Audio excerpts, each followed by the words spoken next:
So next topic आहे आपला acceleration to gravity किंवा अर्थ ग्रॅव्हिटेशनल ऍक्सेलरेशन. दोघांचा अर्थ एकच आहे. आता ऍक्सेलरेशन टू ग्रॅव्हिटी किंवा काय म्हणू शकतो आपण अर्थ ग्रॅव्हिटेशनल ऍक्सेलरेशन म्हणजे नक्की काय. समजा for example to be consider करा की आपली अर्थ आहे. टू बी कन्सिडर करा की आपली काय अर्थ आहे. समजा आपण काय केलं एक सो आपल्याकडे एक ऑब्जेक्ट आहे. समजा आपण फॉर एक्झाम्पल एक मुलगा आहे आणि त्याच्या हातामध्ये एक बॉल आहे. ठीक आहे. त्या मुलाला नाव देऊ आपण चिंटू. सो आपल्याकडे एक चिंटू आहे. चिंटूकडे बॉल आहे आणि या चिंटूने हा बॉल काय केलाय थ्रो केलाय. हा बॉल थ्रो केल्यावर काय होईल असं वर थ्रो केलाय. सो वर थ्रो केल्यानंतर त्याचा स्पीड सुरुवातीला जास्त असेल. इनिशियली त्याने जोरात हे केलंय हा स्पीड जास्त असेल. हळूहळू जसा बॉल वर जाणार आहे त्याचा स्पीड काय होणार आहे त्याचा तो स्पीड त्याचा कमी होत जाईल. का बरं कमी होत जाईल कारण का ग्रॅव्हिटेशनल फोर्स आहे कोणामध्ये. सो ग्रॅव्हिटेशनल फोर्स आहे बॉलमध्ये आणि कोणामध्ये अर्थमध्ये. या दोघांच्या म्हणजे हा काय करतोय की ही जी अर्थ आहे त्या बॉलवरती काय करते ग्रॅव्हिटेशनल फोर्स ऍक्ट करते. त्याच्यामुळे हळूहळू त्याचा स्पीड काय होते कमी होते. बघा तो एका पोझिशनला गेल्यानंतर तो वर गेल्यानंतर काय त्याचा स्पीड झिरो येईल. एकदम खूप वर गेल्यानंतर त्याचा स्पीड झिरो झाल्यानंतर काय हा बॉल खाली आहे. खाली येताना पण जर आपण पाहिलं की याचा स्पीड हळूहळू कमी असतो. पण जसं तो खाली येत जातो जसं बघा डिस्टन्स कमी होत जातं. डिस्टन्स कमी झाला तर ग्रॅव्हिटेशनल फोर्स काय होतो वाढतो. मग हळूहळू वरून खाली येताना स्पीड तुम्हाला वाढताना दिसतो आणि खालून वर जाताना स्पीड काय होताना तुम्हाला कमी होताना दिसतो. जो स्पीड आहे तो स्पीड काय होताना दिसतो तुम्हाला डिक्रीज होताना दिसतो. आणि यावेळेस जेव्हा खालून वरून खाली येतो तेव्हा स्पीड काय होतो तुम्हाला इन्क्रीज होताना तुम्हाला दिसतो. या दोन गोष्टी दिसतात. म्हणजे स्पीड जर चेंज होत असेल जर एखाद्या गोष्टीमध्ये स्पीड काय होत असेल तर स्पीड काय होत असेल चेंज होत असेल. चेंज म्हणजे कळतं तुम्हाला बदलतो. स्पीड वाढतो किंवा कमी होतो. जर स्पीड चेंज होत असेल तर त्याला म्हणतो आपण ऍक्सेलरेशन. म्हणजे ते ऍक्सेलरेशन झालं. कोणामुळे ऍक्सेलरेशन झालं. सो ऍक्सेलरेशन कोणामुळे झालं. सो ऍक्सेलरेशन झाले कोणामुळे ऍक्सेलरेशन झाले बिकॉज ऑफ द ग्रॅव्हिटेशनल फोर्समुळे. ग्रॅव्हिटेशनल फोर्समुळे जे काय होतं ऍक्सेलरेशन होतं त्यालाच काय बोलतो आपण इथे पाहू शकतो आपण. सो ग्रॅव्हिटेशनल फोर्समुळे काय झालेलं आहे ग्रॅव्हिटेशनल फोर्समुळे काय झालं ऍक्सेलरेशन झालेलं आहे. मग त्याच्यामुळे ग्रॅव्हिटेशनल फोर्समुळे ऍक्सेलरेशन झालेलं आहे म्हणून त्याला काय म्हणतो आपण ऍक्सेलरेशन ड्यू टू ग्रॅव्हिटी. ग्रॅव्हिटीमुळे झालेलं आहे किंवा अर्थ ग्रॅव्हिटेशनल ऍक्सेलरेशन असं आपण म्हणतो. ग्रॅव्हिटेशनलमुळे जे ऍक्सेलरेशन होतं त्यालाच काय म्हणतो आपण अर्थ म्हणजे अर्थच्या ग्रॅव्हिटेशनमुळे जे ऍक्सेलरेशन होतं त्याला म्हणतो आपण अर्थ ग्रॅव्हिटेशनल ऍक्सेलरेशन किंवा त्याला ऍक्सेलरेशन ड्यू टू ग्रॅव्हिटी आपण असं म्हणतो. मग बघा आता काय दिलेलं आहे आपल्याला स्टेटमेंटमध्ये काय सांगितलेलं बघा. आपल्याला जर विचारलं ऍक्सेलरेशन ड्यू टू ग्रॅव्हिटी म्हणजे काय तर काय लिहू शकतो बघा. पहिल्या पॉईंटमध्ये आपण समजतो की अर्थ एक्झर्ट ग्रॅव्हिटेशनल फोर्स हे तुम्हाला माहिती आहे. अर्थच्या बाजूला जो ऑब्जेक्ट आहे नियर बाय ऑब्जेक्ट म्हणजे हा एक नियर बाय ऑब्जेक्ट आहे. आपण काय घेतलेला हा बॉल काय घेतलेला आपण एक ऑब्जेक्ट घेतलेला आहे. हा ऑब्जेक्ट नियर बाय आहे ना याच्यावरती काय ऍक्ट होणार आहे अर्थ काय करणार आहे एक्झर्ट्स म्हणजे त्याच्यावरती काय लावणार आहे ग्रॅव्हिटेशनल फोर्स लावणार आहे. ओके त्याच्यावरती कोणावरती ग्रॅव्हिटेशनल फोर्स लावला ऑब्जेक्टवरती जो त्याच्या जवळ आहे त्याच्यावरती फोर्स लावू शकतो. ओके अर्थ exert gravitational force and near it object near it. Okay कळलं तुम्हाला. अर्थ काय करते एक्झर्ट करते. काय एक्झर्ट करते ओके ग्रॅव्हिटेशनल फोर्स एक्झर्ट करते ऑन ऑब्जेक्ट नियर इट.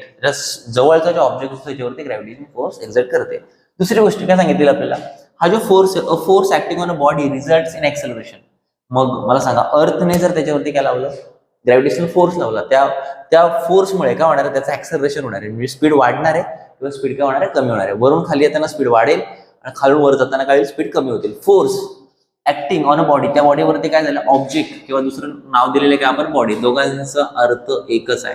तर ऑब्जेक्ट आणि बॉडीवरती काय होणार आहे त्याचं ऍक्सेलरेशन होताना तुम्हाला बघायला मिळेल. मग दस काय दिलेलं आहे the gravitational force due to the earth of body result acceleration. मग ही पण तुम्ही डेफिनेशन देऊ शकता बघा. ही सिंपल किंवा ही पण आर्थिक पण लिहू शकता पूर्ण पण लिहू शकता.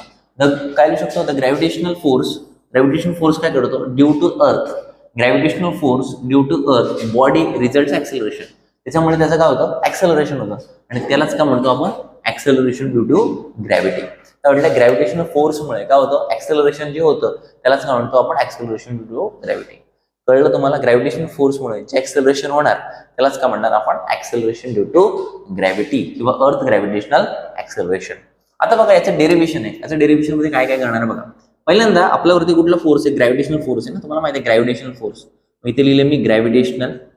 सो ग्रॅव्हिटेशनल फोर्स काय असतो gravitational force F is equals to काय जी. इथे काय कॅपिटल एम स्मॉल एम इथे दोन गोष्टी घेतलेल्या. कॅपिटल एम म्हणजे काय मास ऑफ अर्थ.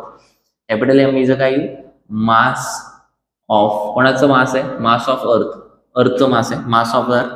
आणि स्मॉल एम काय small M is a mass of object म्हणजे मास ऑफ ऑब्जेक्ट. तो ऑब्जेक्ट जो आपण घेतलेला आहे किंवा बॉडी घेतलेली आहे त्या बॉडीचं मास किती आहे, स्मॉल एम. बघा मोठा बॉडी अर्थ, म्हणून अर्थचं मास कसं असणार आहे, कॅपिटल एम, आणि बॉडी छोटी आहे म्हणून त्याचं मास कसे असणार आहे, स्मॉल एम. डिवाइड बाय त्यांचं डिस्टन्स ऑब्जेक्टमध्ये, आणि हा ऑब्जेक्ट किंवा हा ऑब्जेक्ट, ह्या ऑब्जेक्टमध्ये जे डिस्टन्स आहे त्याला काय मानलेलं आपण, दिस इज द आर. डिस्टन्सचा स्क्वेअर असतो ना, इथे काय लिहायचं, इथे लिहू शकतो डी इज इक्वल टू काय लिहू शकतो आपण, आर. डीचा स्क्वेअर आहे म्हणून इथे काय लिहायचं, आरचा square. This is equation number किती आलं, फर्स्ट. दुसरी गोष्ट, आपण आता दुसरा फॉर्म्युला घेणार आहे. ओके, आता कोणाचा फॉर्म्युला, फोर्स. मग आता काय आपल्याला घ्यायचे, फोर्स. एफ म्हणजे काय, ग्रॅव्हिटेशनल फोर्स. हा जो फोर्स आहे ना, एफ आहे. So F is equal to force म्हणजे काय असतो, force is equal to weight असतो. फोर्स इज इक्वल टू काय असतो, वजन. म्हणजे जेवढं काय असणार आहे, या ऑब्जेक्टचं वजन जेवढं जास्त असेल तेवढं ग्रॅव्हिटेशनल फोर्स असेल जास्त असेल. तुम्ही बघा. सो आपल्याला बघा पुढे पाहायचं आपल्याला वेट आणि काय बघा आपल्याला मास, हे सगळं रिलेशन बघायचं आपल्याला. त्याच्या आधी तुम्हाला काय सांगतो की समजा एखाद्याचं वजन मास कसं असेल, जास्त असेल, तर त्याचा ग्रॅव्हिटेशनल फोर्स कसा असतो, जास्त असतो. म्हणून weight, F is equal to weight असं लिहितो आपण, weight. So weight is equal to काय, एम जी. एम जी मध्ये वेटच्या व्हॅल्यू किती असते, एम जी असते. लक्षात ठेवायची, वेटची व्हॅल्यू किती असते, एम जी असते. सो बोला एफ इज इक्वल टू काय येईल रे, वेट. इक्वेशन नंबर किती मिळाला आपल्याला, सेकंड. मग आपल्याकडे हा एफ आहे, हा एफ आहे. मग इथे लिहायचं फ्रॉम इक्वेशन नंबर काय लिहायचं, 1 अँड इक्वेशन नंबर काय लिहायचं, 2. वी गेट, आपण दोन इक्वेशन घेतले. पहिलं equation F is equal to G capital M, capital G capital M small M upon R square. दुसरं equation F is equal to weight, weight is equal to M G. Weight वजन ना, weight is equal to किती असतो, M into G. Mass into acceleration into gravity असते. आता याच्यानंतर ह्या values घ्या. एफच्या जागेवर कुठली व्हॅल्यू आहे मला सांगा, वेट एम जी व्हॅल्यू. मी इथे लिहायचं एम आणि काय लिहायचं, जी इज इक्वल्स टू, बघा हा जी आहे, 9 आहे. सो एम जी इथे काय येईल, capital G capital M small M upon काय येईल रे, आरचा स्क्वेअर. सो इथे तुम्ही काय बघता, दोन इक्वेशनला व्यवस्थित बघा. ठीक बघा काय होईल याच्यामध्ये, काय होऊ शकतं. तर तुम्हाला एक नियम माहिती आहे की जर दोन्ही साईडला जर काय असणार, सेम टर्म असेल तर ते काय होते, कॅन्सल.